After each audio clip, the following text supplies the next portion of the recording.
All right.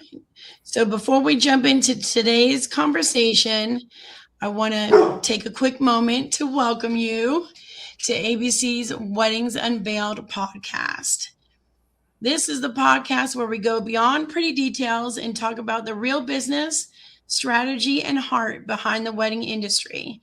So if you're a wedding professional looking to grow, refine your craft, or simply feel less alone in this industry, you're in the right place. For today, South Asian weddings are vibrant, meaningful, and multi day celebrations. But for many wedding professionals, they can feel intimidating and misunderstood. In this episode, we sit down with Michele Renee, a South Asian bridal hair and makeup expert with over 20 years in the beauty industry, to talk openly and honestly about culture, inclusion, and what wedding professionals really need to know. Michele shares her real world experiences working across North Indian, South Indian, and Pakistani weddings. Oh.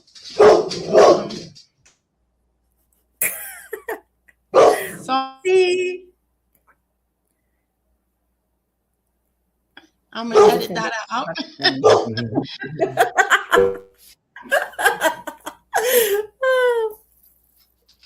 She just got all excited. All right. Where is Pakistani weddings?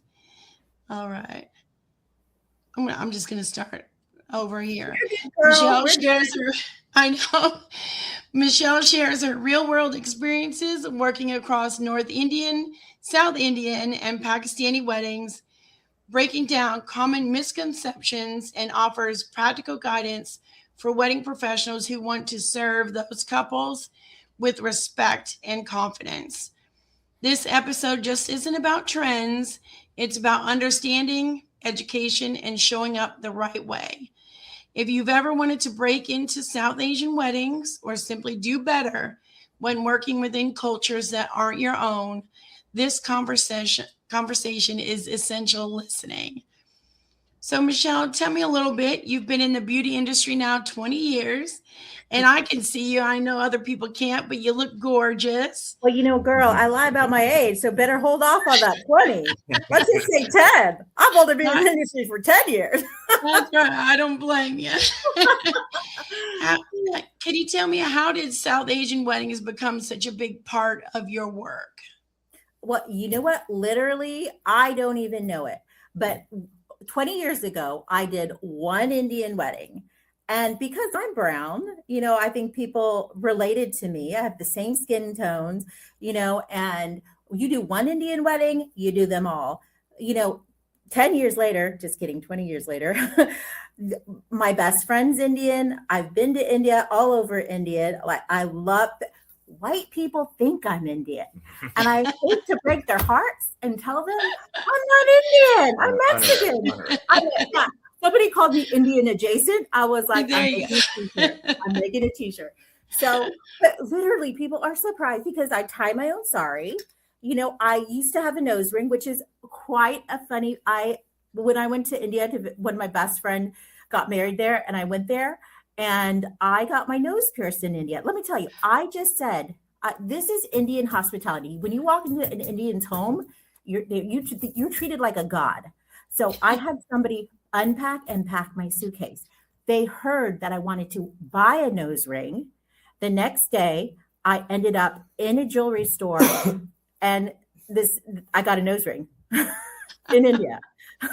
Wonderful.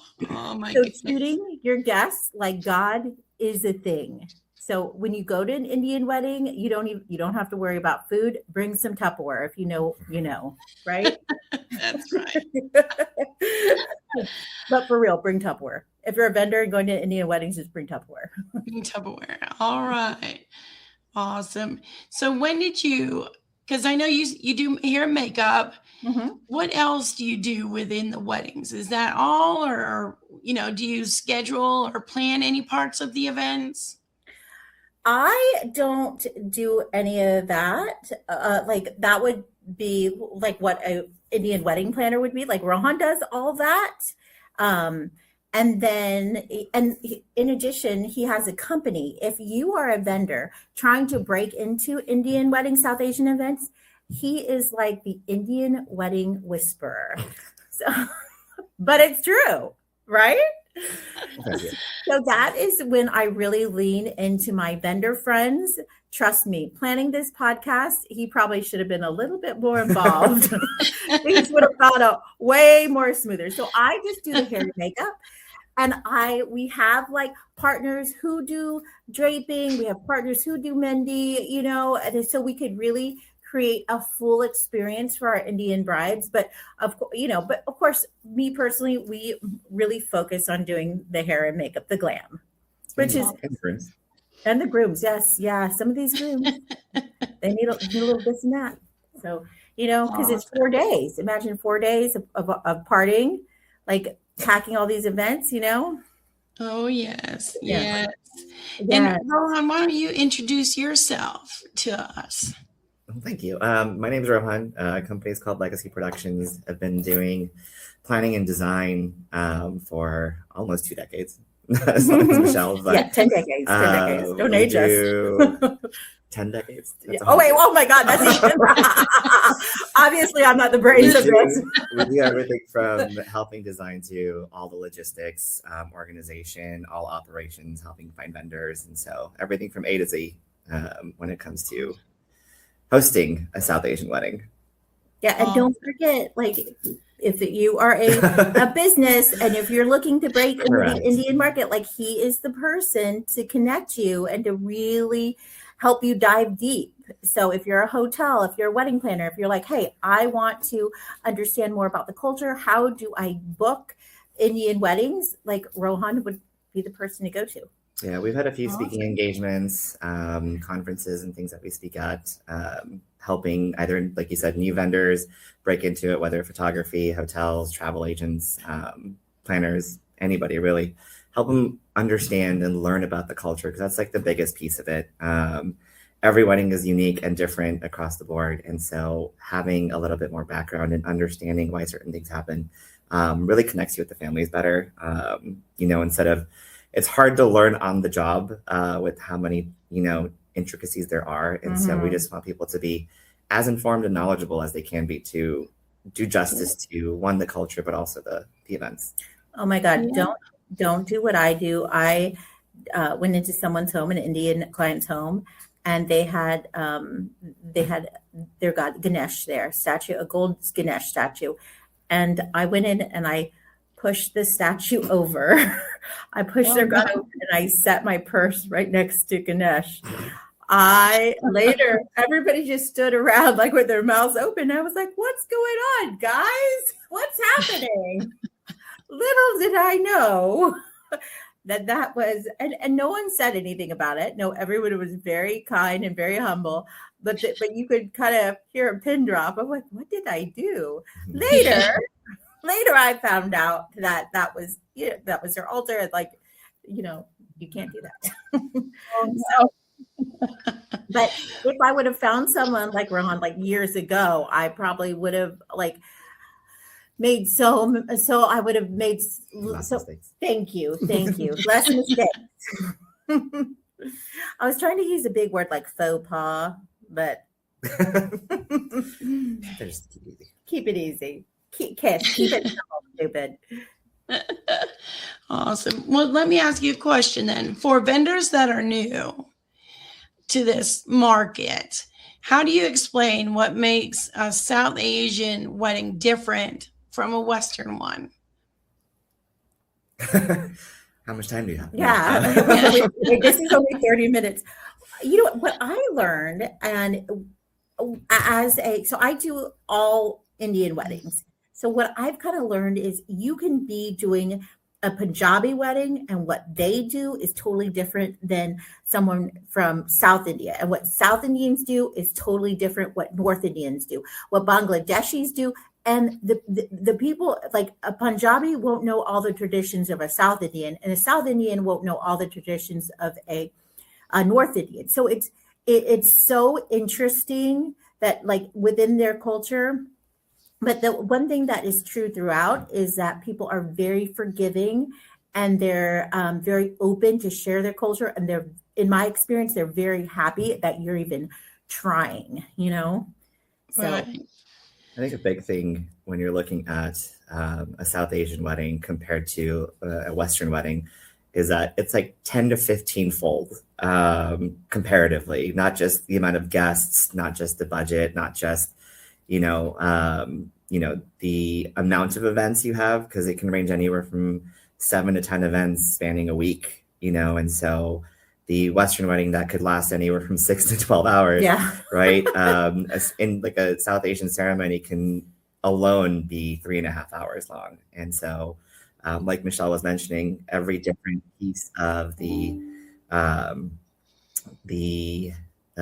of India, like they're separated into different states, and each state essentially has their own cultures that all still go back to being Indian, or Pakistani, or depending on where they're from. So, Yeah. Wonderful. So why do you feel like multi-day events are important in South Asian culture? This is every event has a reasoning behind it. So every event is there for a particular purpose. And a lot of them are pre-wedding ceremonies. So a lot of it is preparation of the bride and groom for that big wedding ceremony. Depending on where you're from, one of the pre-wedding ceremonies is actually more important for the family than the actual wedding, because it's about the rest of the family. It's about everyone who raised you. It's about, all those pieces. And so, yeah, it does turn into a lot of partying and a lot of hanging out. But every ceremony, every pre-wedding event has a specific purpose behind it. And that can range anywhere from 7 to 10 different events. Yeah. And that's one of the things I've always found really beautiful about the culture. I've done a couple here, in my days when I was doing weddings. back in the day. Yeah, back in the day. But it was very, it's very, very loving, I feel. I feel like Western culture right now is all about, the pomp and stance, where you can see the South Asian culture is about the family and the giving of the couple the tools that they need for their marriage to succeed. I attended a great one, and they gave the bride like all this advice, and I thought, man, I need a notebook. I got to start writing this stuff down. It was just really beautiful. Whereas, in Western culture, it's, ceremony, cocktail hour, reception, done. You might have a box of advice. You put a little piece of paper in it. It's not as feeling, as I think like some South Asian weddings are, for sure. Yeah. There's a lot of people involved. It's very family focused, I've noticed, and it's versus not all Western weddings, but and then Western weddings seem to be all about the bride, like inward focus. And that's not a bad thing. Sometimes I wish that our South Asian brides should get a little bit more inward focused, but it's really all about the family.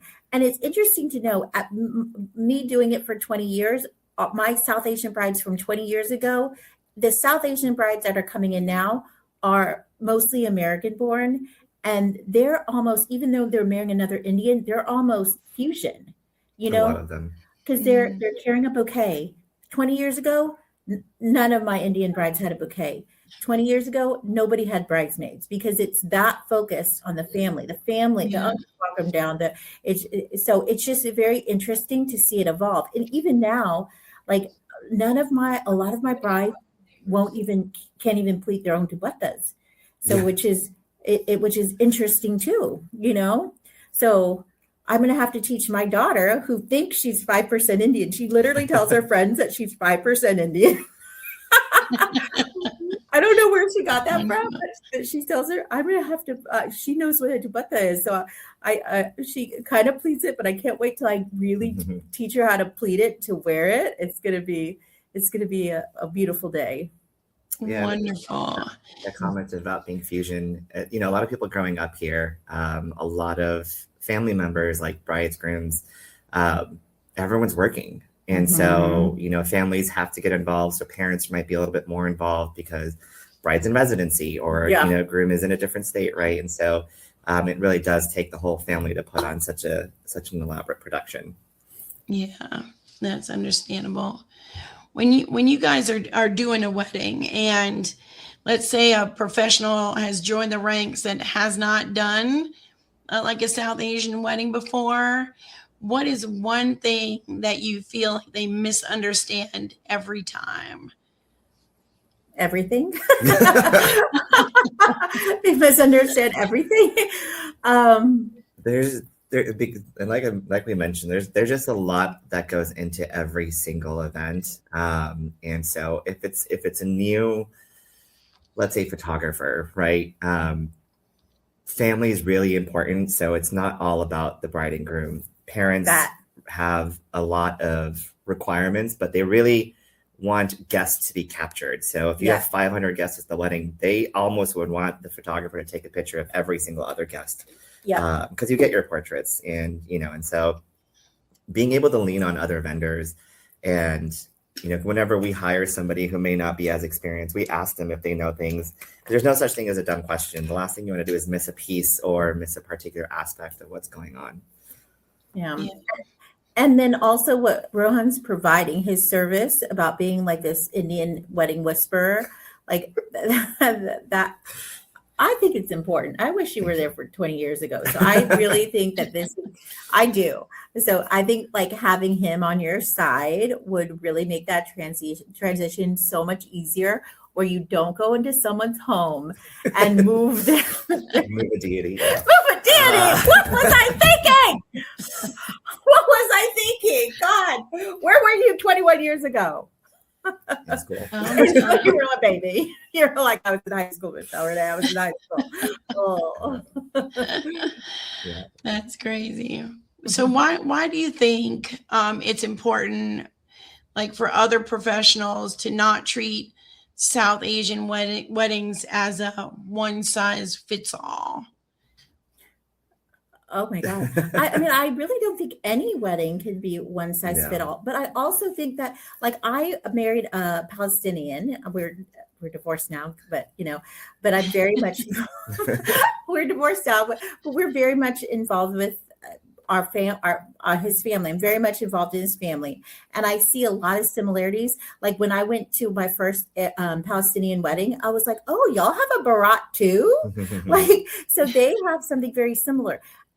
Everything's so different, but everything's so much the same. People are, I know that we're talking a lot about love, and South Asian weddings really have a lot of love, but I also see a lot of Western weddings that have a lot of love, and we are, if the more we find in common and the connect, the richer, our society will be. So I just wanted to throw it out there. I forgot my train of thought, but I think that going back to the question. Yeah, going back to the question. I think I blame the Red Bull. The one size fits all dynamic. Like it's difficult because a lot of times, like with our parents, grew up in specific towns, right? And it could be a wedding could be different based on being one town over, right? So that's the difference in if you're from California versus New York, right?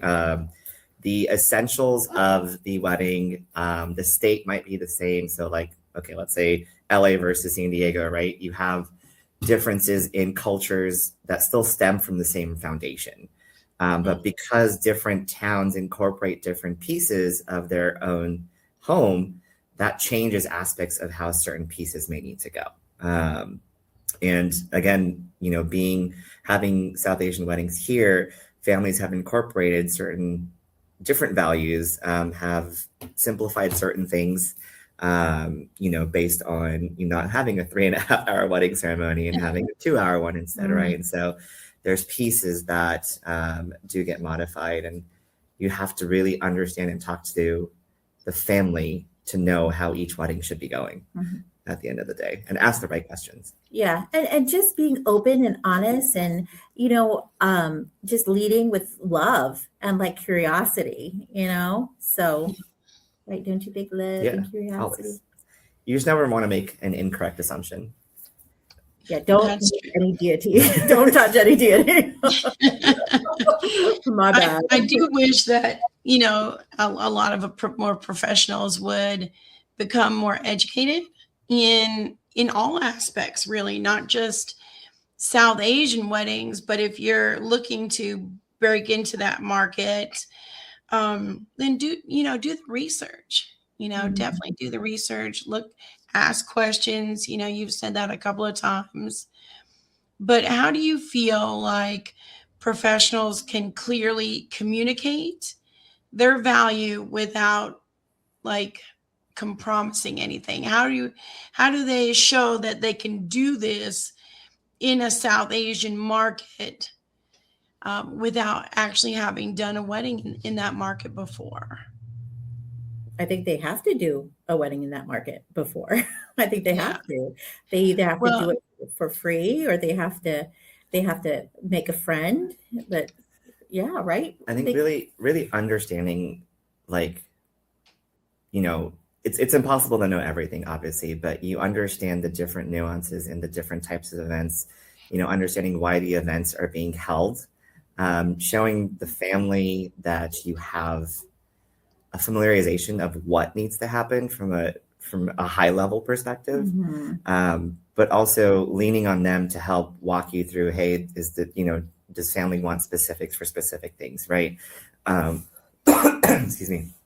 Talking to other individuals, other vendors, learning as much as you can before going in blind, because then you're just doing the family a disservice, you're doing the couple a disservice, you're doing the culture a disservice at that point. And we ran into vendors that, oh yeah, we've done plenty of South Asian weddings, and we find out that it's their first one, and then it's about, what do we need, what tools should they get and education should they look for to make sure they're doing it appropriately. Or maybe just be real honest. Be like, listen, I don't know what I'm doing. But I'm willing to learn, and I'm willing to maybe, do XXX for this amount, because what you're giving me is value and knowledge. So maybe I'm not going to charge you 5,000. Maybe I'm going to charge you 3,000 because you're giving me 2,000. And I swear, I promise you, if you do a good job for that family, they will tell 10 friends and you will make that up. I promise. Yeah. 100%. Yeah, I love that one. So you mentioned some pricing. So pricing conversations in all weddings are always difficult, I feel, for a lot of planners. Correct. What advice do you have to other professionals for navigating those kind of pricing expectations? South Asian families are love to negotiate. So everything's a negotiation at the end of the day. But there's a difference when starting out versus knowing your worth, and so as you continue to do more, you'll understand. But based on the different events, that's why I mentioned earlier, it is 10 to 15 times a normal Western wedding. And you have to know that if you are doing a small 60, 70 person wedding that has a small ceremony, goes into cocktail reception, that's different than 350 people, which is average, and you're hosting 3 events at a minimum, and so pricing out in that sense, knowing what the industry standards are within the same community, talking to other vendors. I think now people are a lot more open to sharing as well. Obviously, someone being in the industry for a couple of decades is different than someone coming right in, and so. Or 10 decades like me. 10 decades. So knowing, because it's always, and it's sometimes a catch-22. If you charge too much, clients, it puts them off. But if you charge too little, sometimes they also cross you off the list. So, talking to other people within the same space is a good way, because when you have similar tier in terms of hair and makeup, or a planner or a photographer, the people in the same tier or category are going to relatively charge you around the same. Yeah. That makes perfect sense. Veronica, literally, I think we should do a part 2 and talk about negotiating like an auntie. Like that's a whole podcast in itself. And Oh yeah, I'm sure. So if you, and I'll pose this to both of you. What one thing do you wish wedding professionals understood the most about South Asian weddings? They're not easy. No. They are not easy, and they're going to make you want to quit your job, but you are going to walk out of that wedding feeling loved, having a great time, and just really feeling joy. Like the biggest thing South Asian families do is they treat you like family. So if you walk away from the wedding, even during the wedding weekend, and they're treating you as such, it's the best feeling. It makes everything worth it. There's times when bride's mom looks at me and is like, "Have you eaten yet?" Right, Yes. right after the ceremony is done. Yes. Right, no, don't worry about me. Eat. Why don't you make sure you Yeah. eat? Right, and so You have to eat. yeah, it's if you walk away from that event feeling like family, then you did a good job. My best friends, I have a family that I love. You know, my best friend is Indian Ruchi, her husband, Arti, his sister. Like, I literally consider those people my family. Like, their cousins who don't even speak English call me all the time. So I know when I go back to India, I have a place to stay, and I just feel loved. So, and I'll definitely get fed. That would be a great perk of the job, you know. It is. I made a TikTok video, was like, okay, Indians don't typically tip like Westerners, but I get tipped in food. And I had this huge Publix bag of Tupperware food that an Indian auntie dropped off Monday morning after this wedding. I had food for a week. I'm not even kidding. And that was the best tip I got all year. Wonderful. And then tell me too, where can our listeners find out more about the both of you and what you do? Our Instagram handle. And website. Yeah. A website, www.michelereneethestudio with one L, MICHELERENEE, thestudio.com, or Instagram.com/Michele Renee the Studio. That's it. Our website's pretty easy. It's legacy-productions.com. And our Instagram handle is Legacy Productions INT. And so awesome. if they message us, contact us, more than happy to. Yes. Awesome. Is there one more piece of advice that you could give to planners out there when looking to break into the South Asian wedding market? Can I say hire Rohan? Can I say that? I just wish he was there. Can I say that? Hire Rohan? You already did say it. Have I? I'm sorry. Awesome. Yeah, just don't be afraid to ask questions. Don't pretend like you know everything, because even having done this for so many years, I don't pretend like I do. But you have to know some of the basics, and you have to get to know the family appropriately to execute a good wedding. Yeah, just go in with an open heart, and go in with an open heart and take your shoes off when you walk in their house, and you'll be fine. Don't touch any deities. That's great. That's great. We do have Mayuri, and my mind is forgetting her last name. Patel. Yeah. Maybe. I don't know. I'm blanking. But she is actually writing a course for ABC. So its focus is South Asian weddings. And it does go through like the difference between a North Asian, South Asian, all the different, families there. And I'm really excited about that. We spent all last year writing it, and she's recording, the videos, because, everybody wants things online nowadays rather than in person. So, we're going to probably release that in the next couple of months. I'd love to get the two of you to kind of look it over and see what you think about it. See if there's, anything we're missing, or is it way too much, information?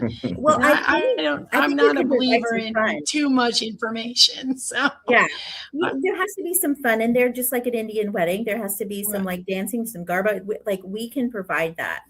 So yeah. let us know. Volunteering as the dance. Awesome. I won't plan it this time. You can plan it. So we can.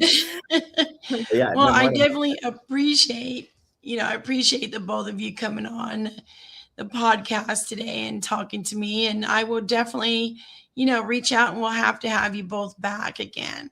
Yes, Thank you so much for absolutely. having us. We have to like do some like bhangra. Yes, before we leave. and get some music going. I should have brought my. I got these like sticks to do at the dance at my Cancun wedding. I should have brought those. We could You learned it done yet? Yes. Thank you so Awesome. much. We appreciate you, and thank you Veronica. for stumbling with us this morning. Oh, it's my pleasure. I appreciate you both. That's for sure. Awesome. Thank you. Thank you. Bye. Namaste. Dun, dun, dun, dun, dun.